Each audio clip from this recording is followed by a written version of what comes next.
right, friends, we're still dealing with this proposed settlement in real estate. And this is, of course, wave number one because we have so many more lawsuits burbling around out there.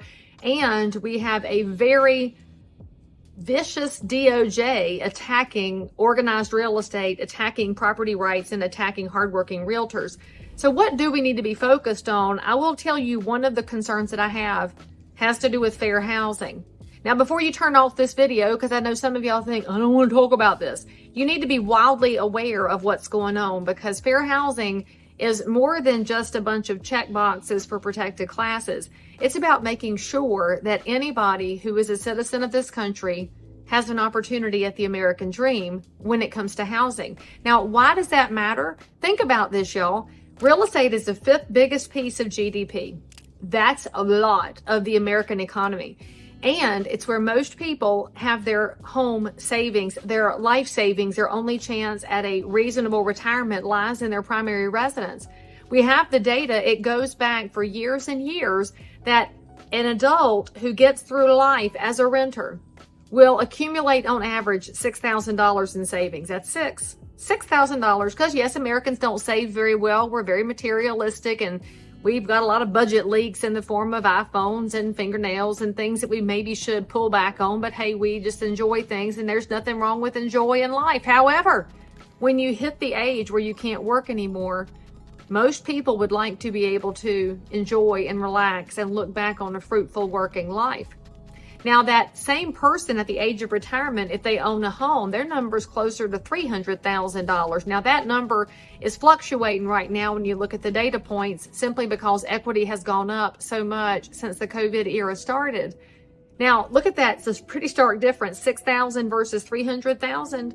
That's a lot of money. And for most people, that 300,000 is not liquid. It's not laying around in a safe in the bedroom or buried in mason jars in the backyard. It's the equity in their home. Now, it's something that can be tapped in the form of home equity lines. People can take out a note against the house. They can do a reverse mortgage. They have collateral.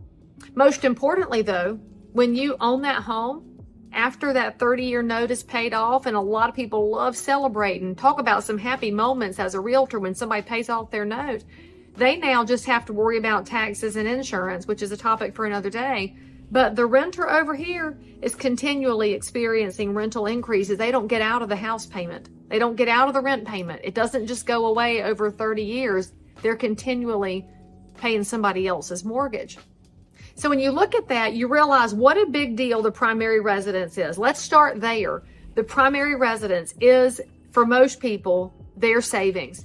Now, a lot of the negative Nancys on the internet are going to say it's forced savings. Well, yes, it is forced savings, but I'm okay with that, because until we instill better disciplinary savings habits in ourselves and in our kids, I'm okay if my neighbors get forced into having a better retirement, because that's more reliable than Social Security or anything else, because inflation is eating everything alive.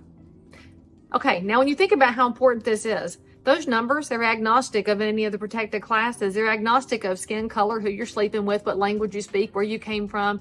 The numbers don't care. The numbers say if you own a house, you're over here, and if you don't own one, it's harder to get there.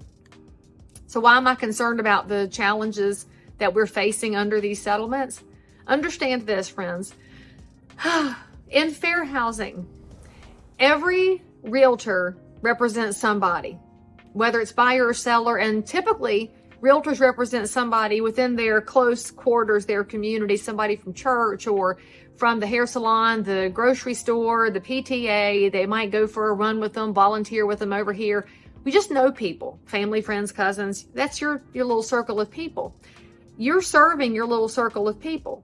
And when they want to buy or sell something, in the past, our multiple listing service has allowed you, the realtor who knows this little tiny circle of people, to put what they have to sell into the system to be seen by all of your colleagues, so that each one of your colleagues whose circle is being served by them, they get to see what you're putting into the system.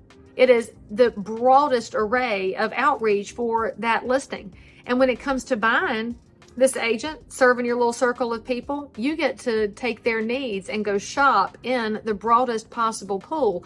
That's what our multiple listing service represents. It is a free and fair marketplace that doesn't care if the agent has sold 0 houses or 40,000 houses. The system does not care if you have any preference at all or look like anything. The system just says, have you paid your dues or not? Hey, you're in, you're out.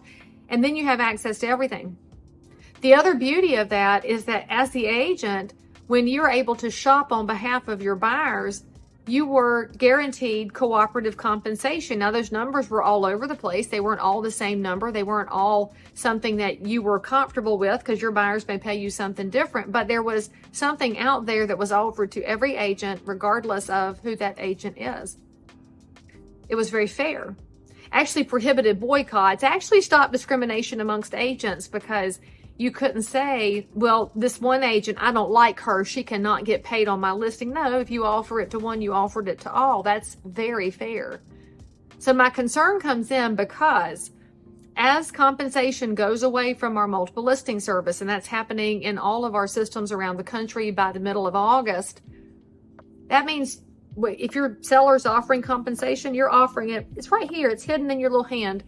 So now an agent calls you and says, hey, is your seller willing to compensate my buyer?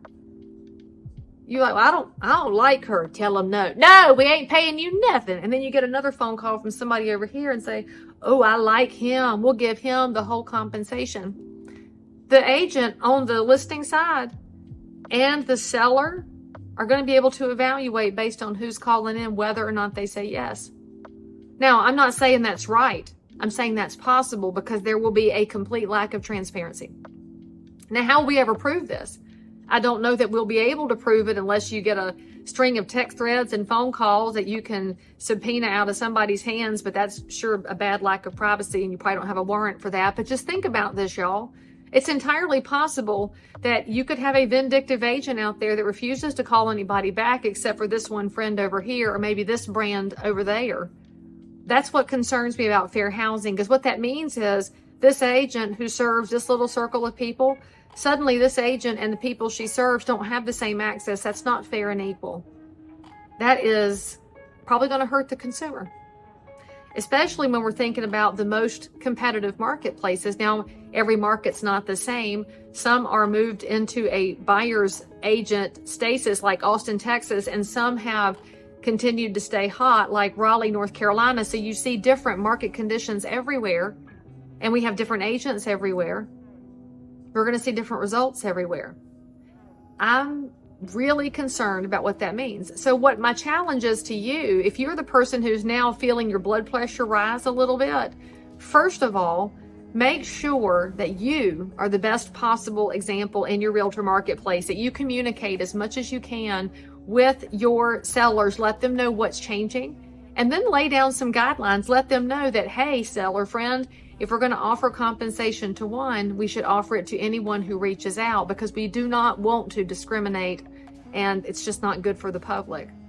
Go ahead and let your sellers know that you do have that concern. I think it's important that we as professional agents let our clients know when we are absolutely going to fight for fair housing. Because fair housing is frankly good for sellers. It opens up their marketplace to more buyers. And it's good for our buyers because they have access to anything they might have the money to purchase. The second thing I want you to do after you communicate with your sellers and build a plan with them is be that communicator with your colleagues. Return the phone calls and return the text. And if you can't, then have a colleague available to backstop you. Maybe you'll be with relocation people for 2 solid days and won't be on your phone. Get a colleague who can take your phone for you and look at your text and respond on your behalf, so that we can keep our markets very open, very active, and in the best possible place for buyers and sellers.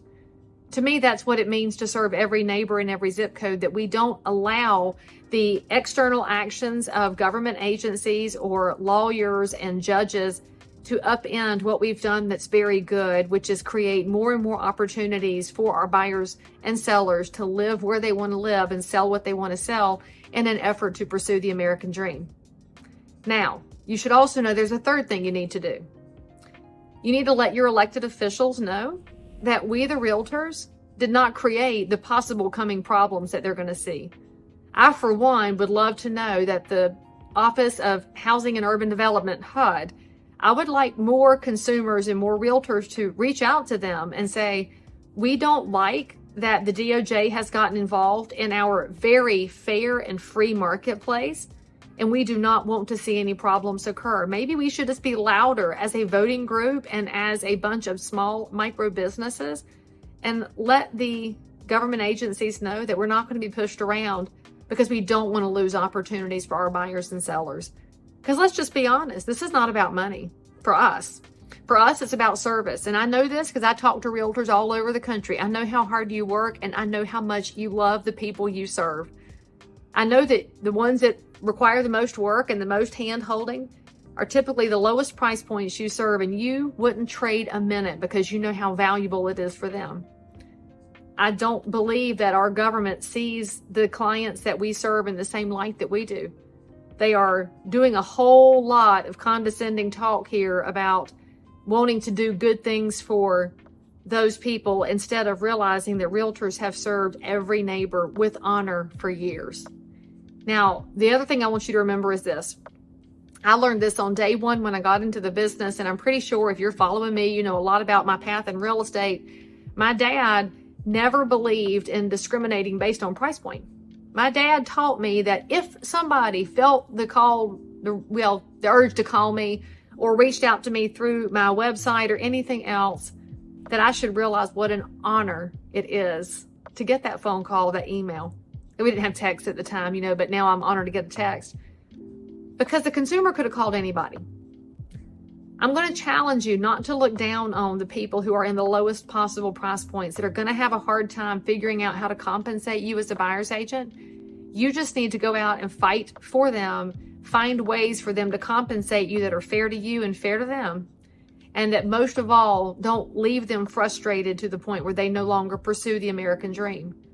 I know some of y'all are luxury agents, and that's wonderful.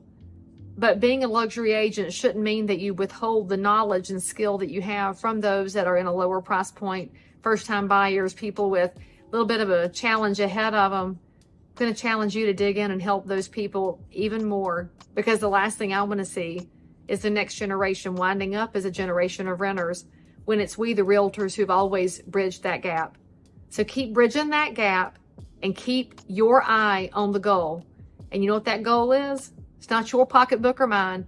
That goal is that every neighbor in every zip code have access to the information that they need so they can pursue the American dream if that's what they want to do. And that we stop the government overreach and the regulatory burden that's getting in their way.